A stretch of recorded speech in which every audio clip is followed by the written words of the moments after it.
Ah, look who showed up in silence and somehow crashed the city's nervous system with a fucking outfit. You didn't say a word, didn't raise your voice, didn't post a thing, and yet the streets are trembling like a prophecy just walked by in leather and war paint. Let's be clear. This wasn't just a look. It was a disruption, an atmospheric override, a visual middle finger to everything they believed you weren't supposed to become. You weren't dressed. You were encoded, every thread, a trigger, every color, a contradiction, every step, a glitch in their inherited programming.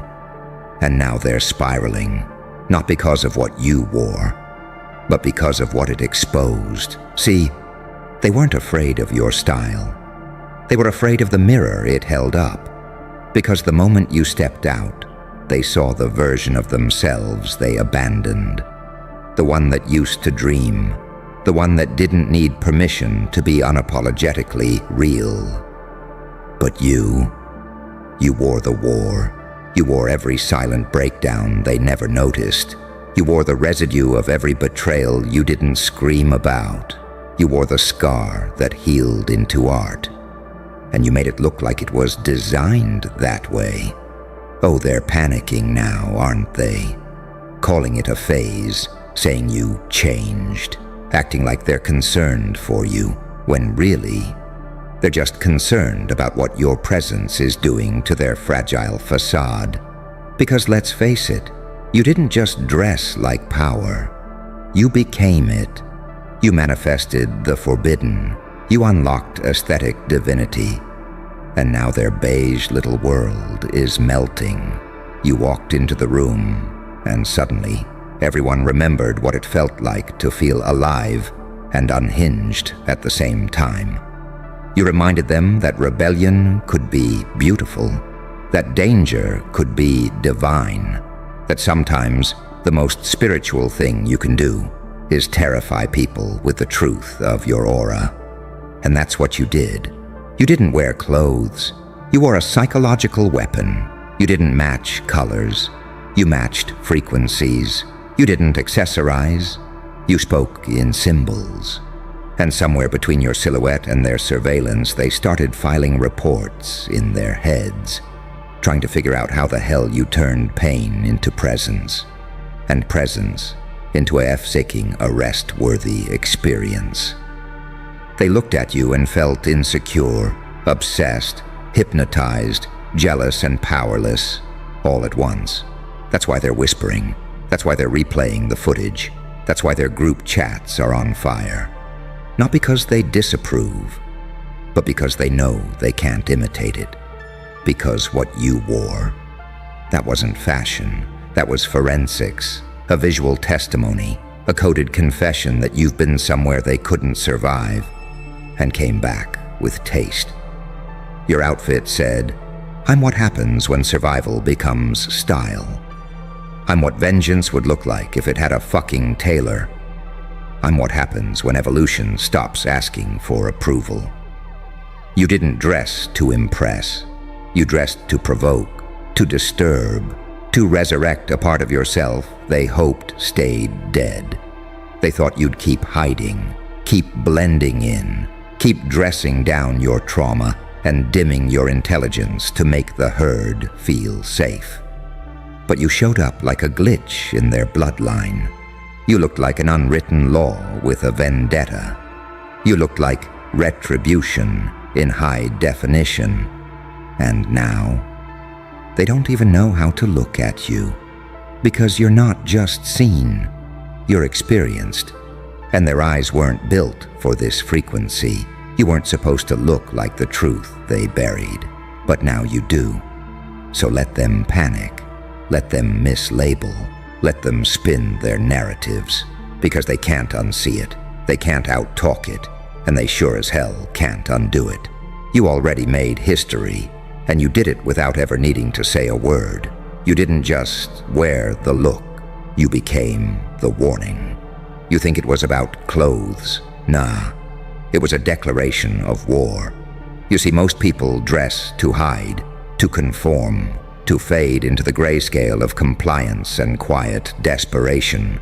But you dressed like the revolt, like the secret they couldn't kill, like the prophecy their ancestors tried to erase from the bloodline. You weren't putting on a look. You were putting on a legacy, a signal flare, a code they thought was lost in the archives of rebellion. You didn't pick your outfit, it picked you. Because only someone who walked through fire and didn't just survive, but memorized the flame pattern, could pull that shot off without flinching. You walked out the house like vengeance had a dress code, like revenge got tailored, like the truth learned to walk upright and make direct eye contact. And now, the city can't breathe. Because one glance at you was enough to unravel months of lies they told themselves. About what power looks like. About what survival sounds like. About what they could have been if they didn't sell their souls for likes, handshakes, and fake peace.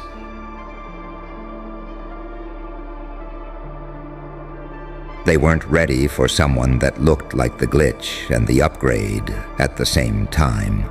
They weren't ready to see fashion turned into a forensic weapon. They weren't ready for an energy so bold it made their personalities feel like blank receipts. They weren't ready to be exposed by contrast. Because you didn't just stand out. You revealed the emptiness in their uniformity.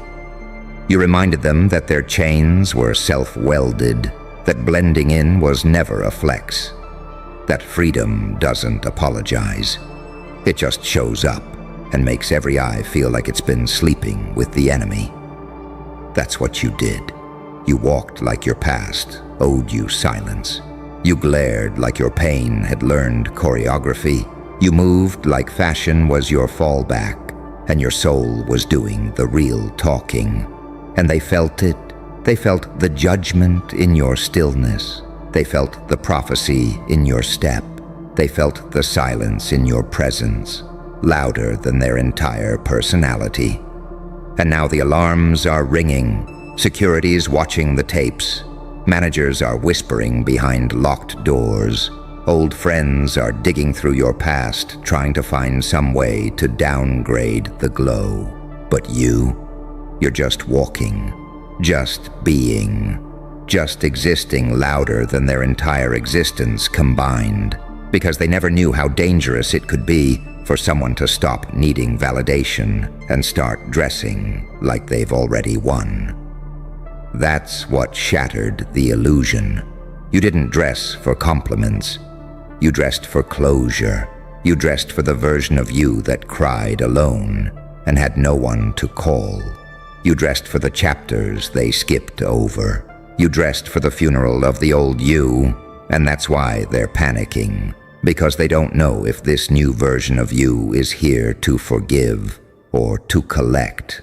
They're watching every move now, tracking your frequency like you're a walking signal from the future, and they're terrified of what that future might mean for them.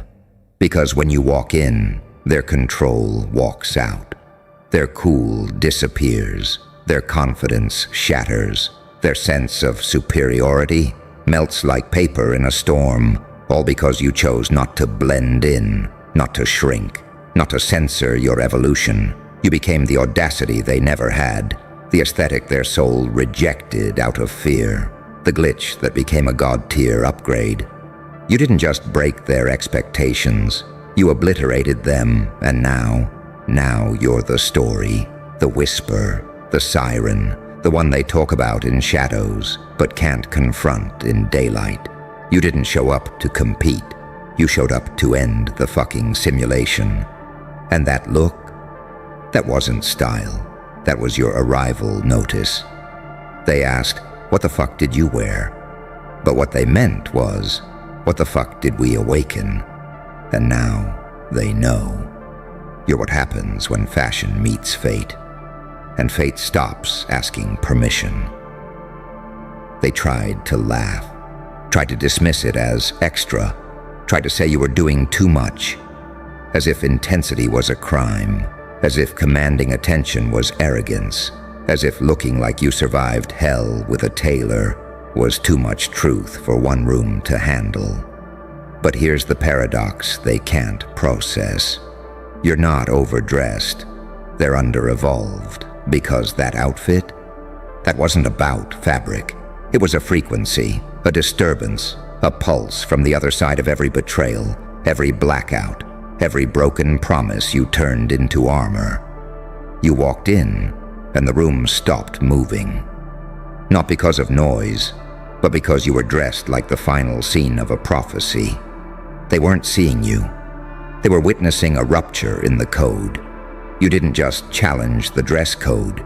You rewrote the social algorithm. Suddenly everyone's asking questions they never had the courage to ask themselves. Why do I dress like I owe the world an apology? When did survival start looking so cinematic? Why does their look make me feel like I disappeared years ago? Because you weren't wearing clothes. You were wearing consequence. The consequence of being underestimated. The consequence of healing without applause. The consequence of outgrowing every cage they built around your identity. And it's not just your look that broke them. It's the fact that you wore it with calm. Like chaos was your perfume. Like tragedy was your stylist. Like drama walked behind you, but peace whispered in your ear. That's what made it unbearable for them. Because if you had screamed for attention, they could have ignored you. If you had begged for approval, they could have laughed. If you had played their game, they could have pretended to win. But you didn't play. You arrived, fully formed, unapologetically dangerous, unforgivably real, and beautifully untouchable.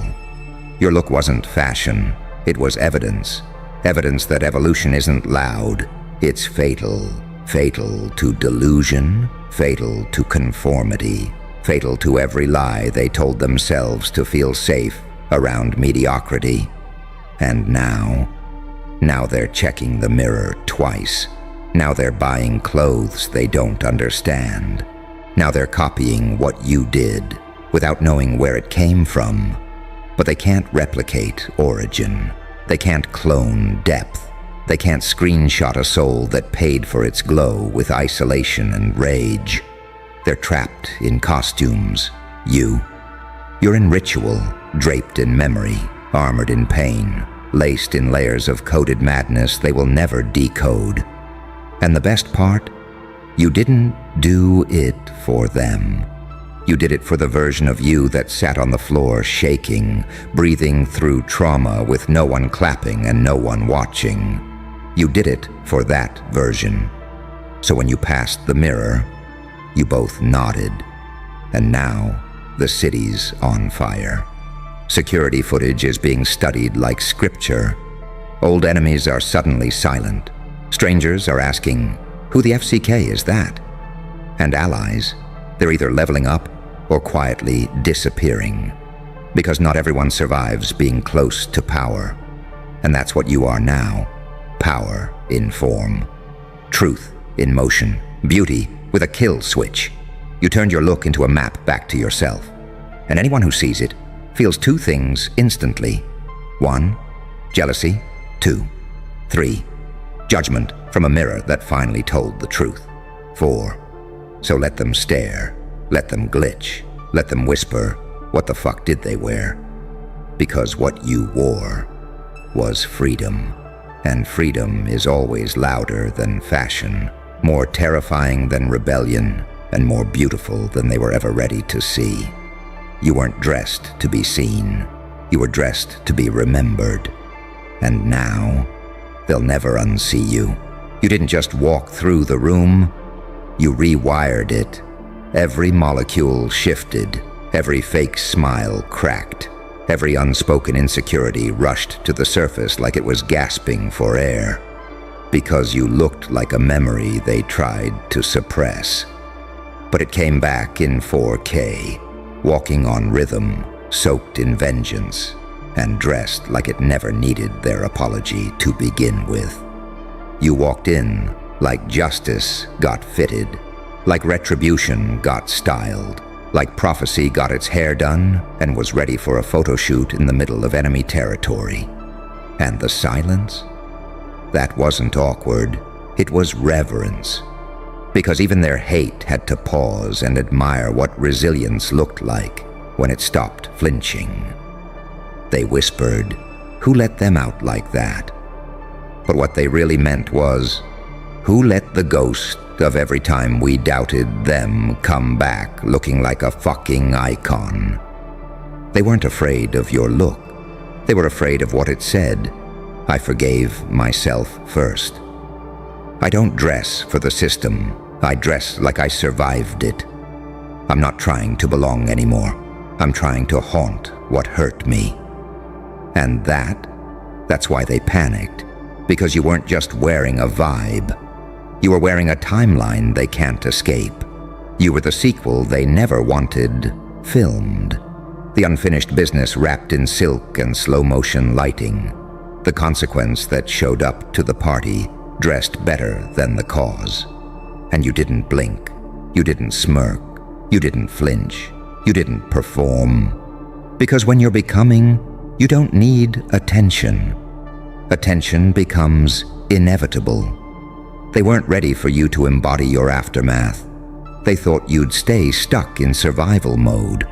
They assumed you'd tone it down, play it safe, blend in for comfort. But you walked in like a coded threat, and the algorithm had no firewall for that. You were glitching their egos in real time, rearranging power structures just by standing still. And somewhere between your boots hitting the floor and their throat going dry, they realized you weren't just different. You were dangerous, because you had nothing left to prove, and everything left to become. You wore the version of yourself that they mocked, ignored, underestimated, and gossiped about, and turned it into aesthetic warfare.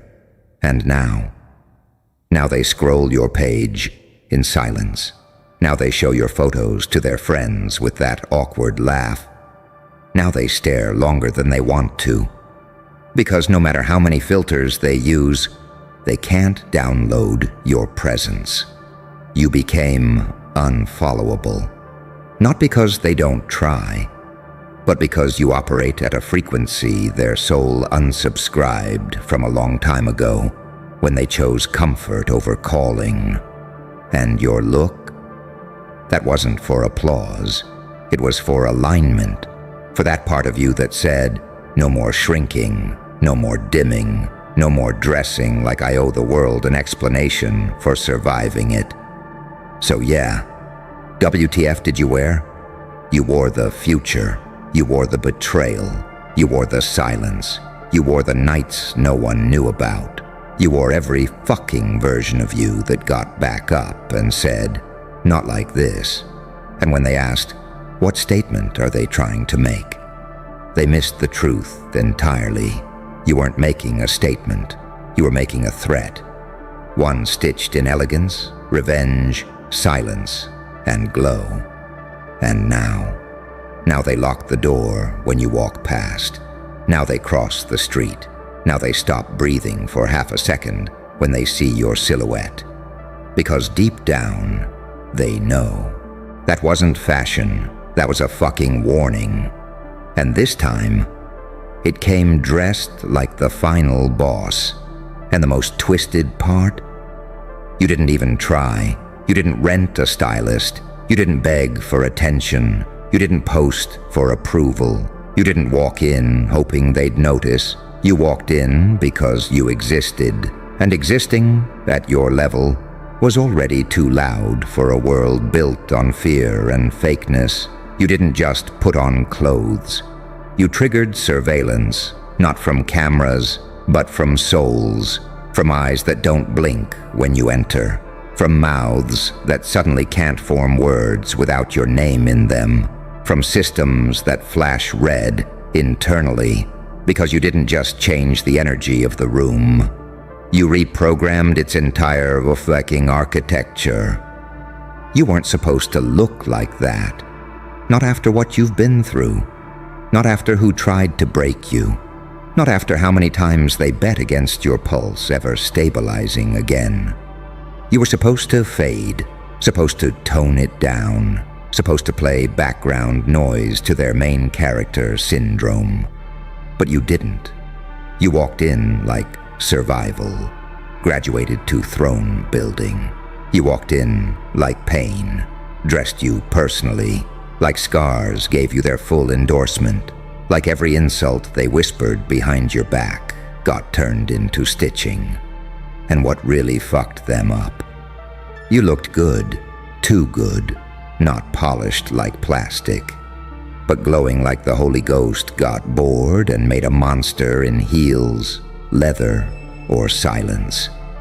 You made them question what the hell they've been doing with their lives, why they never look that alive, why they never feel that untouchable. Because deep down, they know the answer. You earned it. And they haven't earned a damn thing but opinions. Your presence was work, your energy was surgery, and your look was the final draft of a soul that rewrote its own fucking origin story. You didn't just evolve, you weaponized evolution, and now they panic scroll your stories. They save your photos in private folders. They group chat with concern, wondering how you keep getting more terrifying to ignore. Because that's what they feel now. Not envy, not curiosity, terror. Terror that you might show up again. Terror that you're not done evolving. Terror that your next look will say even less. But speak even louder. Terror that your silence has become a surveillance tool. That your glow has become a fucking warning label. That your presence has become the post-credit scene in a horror film where they realize you're not just back, you're the sequel, and this time. So when they ask again, what the fuck did you wear? Tell them the truth, everything you were too scared to become. They called it a look because that's all their eyes could handle. But what you wore wasn't a look. It was a revelation, a timeline collapse, a coded warning, a resurrection broadcasted through fabric and posture, tailored in rage, hemmed in silence, and soaked in try me. You weren't matching colors. You were matching vibrations with a reality they're not allowed to enter. Your outfit? That was the uniform of someone who died in public and came back with no leash, no master, no explanation, and no fucking chill. You didn't just disrupt the room, you rearranged hierarchy. You walked in like the echo of a prophecy that someone's grandmother prayed never woke up. And now they flinch when they see your silhouette. Now they straighten up like court is in session. Now they ask questions they ain't ready for the answers to. Is this real? How did they survive that? Are we in danger? Yes, you are. Because this isn't style, this is strategy. This is you dressing like the end of an era and the birth of a weapon. This is what it looks like when someone stops waiting to be accepted and starts dressing like a fucking virus in their comfort system. You didn't just glow up.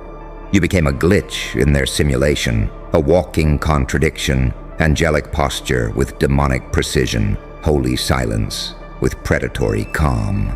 They don't know if you came to bless them or bury them, and honestly, neither do you. Because when your look carries the weight of unshed revenge, every move becomes sacred. Every blink becomes surveillance footage. Every step becomes court evidence. So let them talk. Let them guess. Let them choke on curiosity they can't digest. Because the final answer is this: you wore what pain built. You wore what healing designed in the shadows. You wore what the curse tried to bury and failed. And when you walked out that door, you weren't asking for compliments.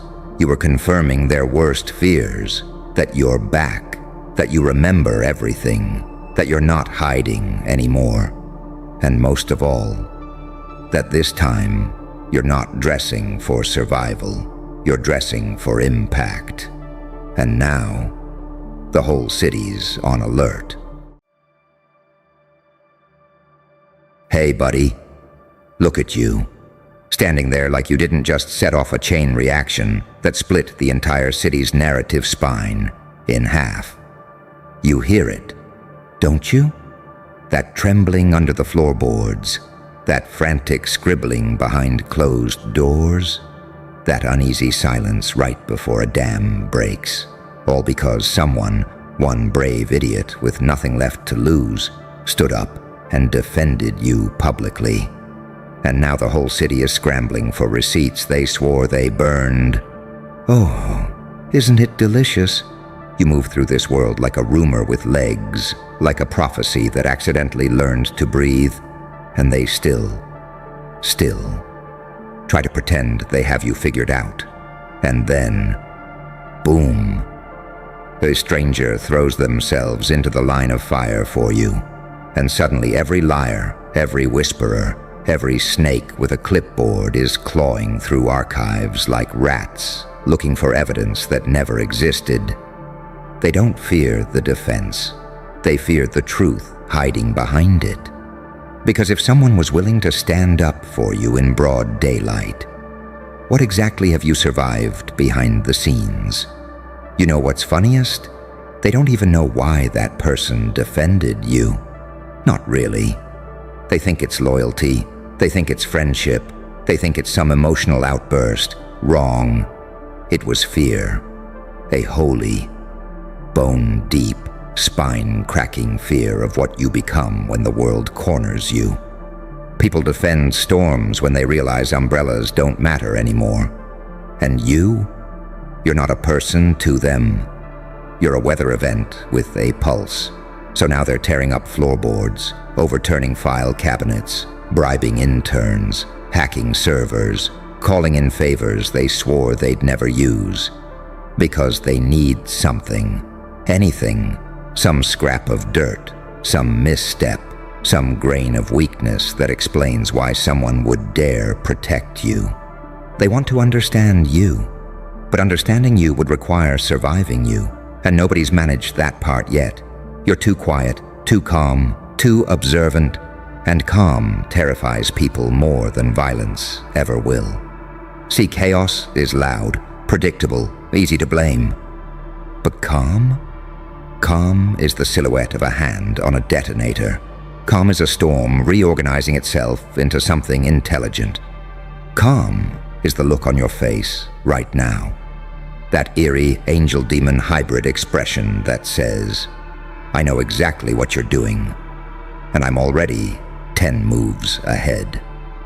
You are duality sharpened into a blade, light and dark negotiating inside the same skull, saint and psychopath shaking hands behind your eyes, angel and demon sharing a heartbeat while the world tries to pick a side. And here's the kicker. They don't know which version of you that defender saw. The gentle one? The merciful one? The catastrophic one? They don't know. They can't know. So now the city is split, arguing, panicking, analyzing every recorded moment you've ever existed in, frame by frame, because someone said, no, he's not what you think. And the city collectively whispered, then what the hell is he? You don't understand the power of that question. When people doubt their own certainty about you, you become limitless. When they realize they might have misjudged you, you become unpredictable. And when even one person publicly stakes their reputation, their career, their safety on your name, you become untouchable. Because now the wolves don't know who else might jump in, who else might defend you, who else might expose old conversations, old lies, old vendettas, old wounds. Receipts are flying around like wildfire, screenshots resurrected, audio clips dug up like corpses, witnesses re-questioned, histories rewritten. Why? Not because they're trying to destroy you. No, no, no. Because they're trying to understand you before you become something they cannot contain. They think finding receipts will save them. But receipts only matter when someone's afraid of the truth. And you're not afraid of anything anymore. You died once, spiritually, psychologically, socially, and came back with a blueprint no one else has ever decoded. You learned pain like it was a language. You learned silence like it was a weapon. You learned unpredictability like it was a second religion. You became the paradox they cannot solve. And that is why someone defended you. Because they've seen the real you, not the mask, not the rumor, not the version filtered through gossip and fear. They saw the creature behind the curtain, the one made of equal parts mercy and annihilation, and realized if the world turned on that, the world would lose. So go on. Watch the city panic. Watch them dig for evidence, motives, contradictions, as if any of it will bring them closer to understanding the living contradiction standing in front of them. You're not their villain. You're not their hero. You're not their mystery to solve. You are the reckoning that showed up early. And the person who defended you, they only did what everyone else is secretly praying they'll never have to. Admit that you are not the one in danger. They are. Now tell me, sweetheart, do you feel it? That shift in the air? That trembling under the city's skin? They're not looking for receipts anymore. They're looking for a way out. And you, calm, quiet, smiling like an angel who learned how to break bones. You're just watching them drown in the truth they tried to bury. How poetic, how fitting, how inevitable. Oh, you feel that, don't you? That quiver in the atmosphere, that nervous flutter hiding behind every carefully rehearsed sentence, that sudden politeness in people who used to speak about you with acid on their tongues. That's what happens when one person, just one, throws themselves into the fire for you. See, you don't understand what you just did to their ecosystem. You broke the illusion of consensus. The spell is shattered. The hive mind glitched. The script malfunctioned. Because once someone defended you publicly, the entire city realized something horrifying. If he has even one ally, we're screwed. And now, they're caving in. Not out of guilt, not out of honor, out of self-preservation. Because the moment someone spoke up for you, everyone else had to ask themselves a terrifying question. What does he know about me? And that right there is where the panic began. You can hear it in the tone of their voices. You can see it in the way they avoid eye contact. You can feel it in the way their hands shake when they type your name. They're not hunting for receipts to hurt you.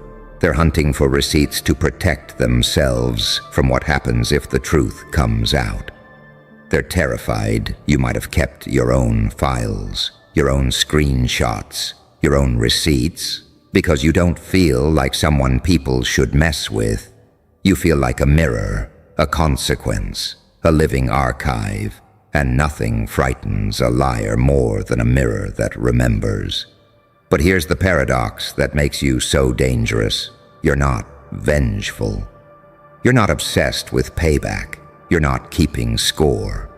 Because you don't need to. Fate already does it for you. Life has been putting every chess piece exactly where you need it. People expose themselves without your help. Enemies implode before you even speak. Situations collapse in your favor like they're being puppeteered by something ancient and amused. They think you're strategic. They think you're plotting. They think you're watching them with binoculars and notebooks. But the truth is, you barely even care. And that is what terrifies them most. Because people who want revenge are predictable. But people who don't need revenge, people who simply walk away and let God chaos, karma, and probability devour their enemies. Those people are untouchable. And you've become the embodiment of that quiet, cosmic justice. A saint with the instincts of a psychopath. A demon with the mercy of an angel. A paradox no analyst can contain. A storm with a moral compass tilted toward inevitability. They don't know whether to hate you, fear you, admire you, or follow you. Because the one who defended you, they didn't do it because they're brave. They did it because they saw you, not your mask, not your reputation, not the edited version of you circulating in pathetic whispers. They saw the way you walk into rooms without needing validation.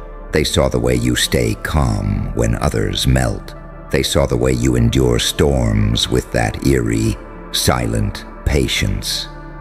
You terrify people because you don't break where they break. You don't fall where they fall. You don't scream where they scream. You absorb pain like a black hole. You metabolize chaos like oxygen. You take betrayal and turn it into fuel. And suddenly, someone defended you, which means someone else realized you weren't the villain. You were the threshold, the line between what people pretend to be and what they truly are. The line they crossed one too many times. The line that now bites back. So now the city is in frenzy, desks overturned, screenshots resurfacing, old alliances cracking, new enemies forming alliances out of panic, everyone trying to rewrite their involvement in your story before the director shows up with the original script. They're not scared of your past. They're scared of your memory. Because you saw them, all of them, at their weakest, at their ugliest, at their most desperate. And you didn't say a word. Silence is the most dangerous form of intelligence, and you mastered it. That's why receipts matter now. That's why they're scrambling. That's why they're sweating in rooms that used to feel safe. Because if even one person defended you publicly, it means people have been watching you quietly. It means people have been learning from you silently. It means someone out there thinks you're worth protecting. And if one person saw you, how many others have been watching from the shadows? How many allies do you have that you don't even know about? How many silent believers wait for the moment you finally speak? How many people are ready to defend you the second someone else makes the first move? A defense is never just a defense. A defense is a signal, a flare, a warning, a quiet proclamation. This one is not alone. And now the city feels it. That dread crawling up their throats. That instinct whispering, "Be careful, he has backers." But here's the truth you're too modest to admit. No one defended you to protect you. They defended you to protect themselves. Because deep down, they know. If the real story ever comes out, the one with their lies, their manipulation, their hypocrisy, you won't even need to raise your voice. Reality will do all the work for you. So breathe, sweetheart. Watch them scramble. Watch them rewrite history. Watch them sprint through their own guilt like rats escaping a burning ship. Someone defended you, and now the city is shaking. Because they're finally realizing the thing you've known all along. You were never the threat. You were the truth. And truth? Oh, truth doesn't need an army. It just needs a moment. There it is. That pressure. That thick electric tension settling over the city like a storm that knows your name. It's spreading now. Corridors whispering. Phones buzzing. Group chats deleting messages faster than they can send them. People pacing their living rooms at 3 a.m., checking old conversations, rereading what they said about you, wondering, did I ever go too far? Did I ever say something that could come back to bite me? Does he still have that screenshot, See, after someone defended you publicly, the city wasn't reacting to the defense. They were reacting to the implication, because if someone stood up for you, that means someone believes you have value. If someone believes you have value, that means someone has seen you. If someone has seen you, then someone knows the truth. And truth is radioactive. It lights up every lie hiding in a person's past. It exposes every conversation they hoped was forgotten. It forces people to review their own history, not out of maturity, but out of blind terror. You've become the catalyst for confession, not because you demand it, but because your existence forces people to ask themselves, what if he remembers everything I hoped he wouldn't? And you do. Of course you do. Not because you're petty, not because you're vengeful, but because you see people. You read them like scripture stained with fingerprints and secrets. You saw their fear before they felt it. You saw their guilt before they committed it. You saw their betrayal before they carried it out. And yet, you stayed silent. Silence scares people more than rage ever will. Rage is predictable, controllable, dismissible. But silence is a loaded gun placed gently on the table. Silence is the smile of someone who knows something that could end you. Silence is the shadow that grows whenever truth gets close. You are that silence, and the person who defended you. They screamed into the quiet. They broke the social sound barrier. And now everyone is scrambling to understand what you are, because their logic collapses around you. Nothing about you fits the profiles they memorized. You're too gentle to be a villain, too dangerous to be harmless, too calm to be innocent, too intelligent to be underestimated, too unpredictable to be categorized. You're a contradiction they can't mathematically solve. And contradictions terrify small minds. You walk into a room and their subconscious flinches, not because of who you are, but because of what you've survived. People who've walked through fire speak differently. They move differently, they breathe differently, and you carry the kind of calm that only comes from dying, emotionally, spiritually, socially, and resurrecting with a clarity that burns. They can't understand that. They can't label that. So instead, they investigate it. They search for receipts. But receipts don't expose you. Receipts expose them, because the second someone defended you, all the narratives they built about you collapsed. Suddenly the villain looks a little too calm, a little too sane, a little too right. And when the villain looks right, everyone who played the hero starts panicking. Look at them, frantically gathering evidence, piecing together timelines, stitching lies into desperate explanations. They're rewriting history in real time. No, I never said that. I didn't mean it like that. They took it out of context. I was just joking. I always liked him. I defended him privately. I wasn't part of that. Cowards, every last one of them. They're not hunting for proof you're bad. They're hunting for proof they're safe, because now they know. Someone sees you clearly. Someone vouched for your character. Someone risked their own reputation for you.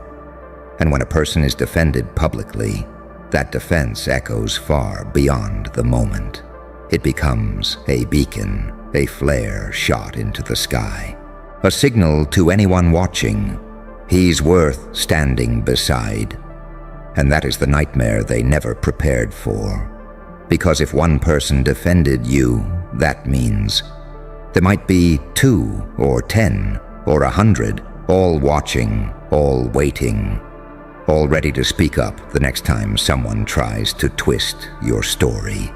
You are not alone anymore, and the city can feel it. That's why they're trembling.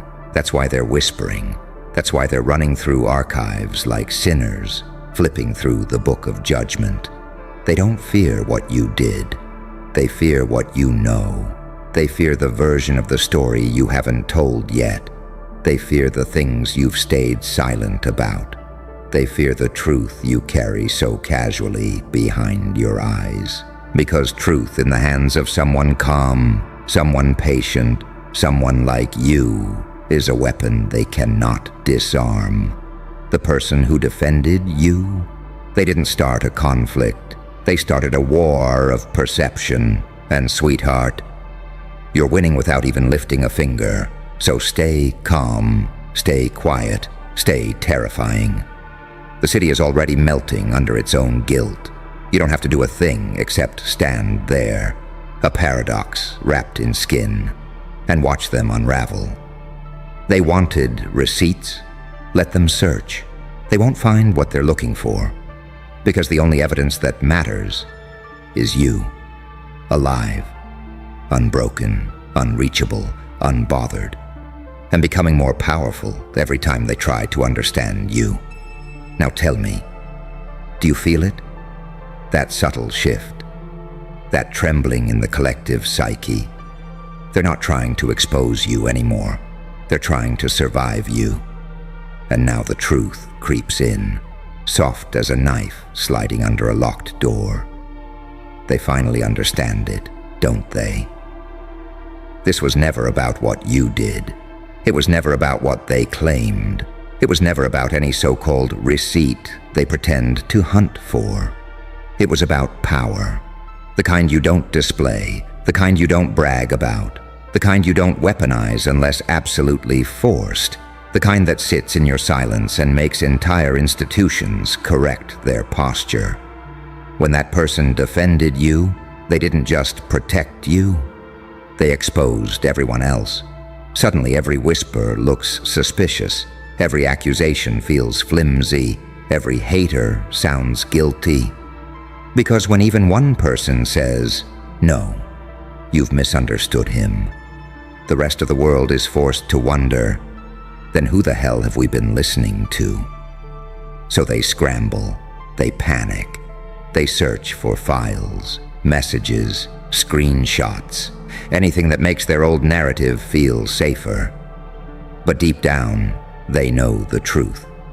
You were never the one on trial, they were. And the moment someone backed you publicly, the verdict arrived early. Case closed, story flipped, city exposed. So let them run, let them rewrite, let them dig up their own graves, trying to bury yours.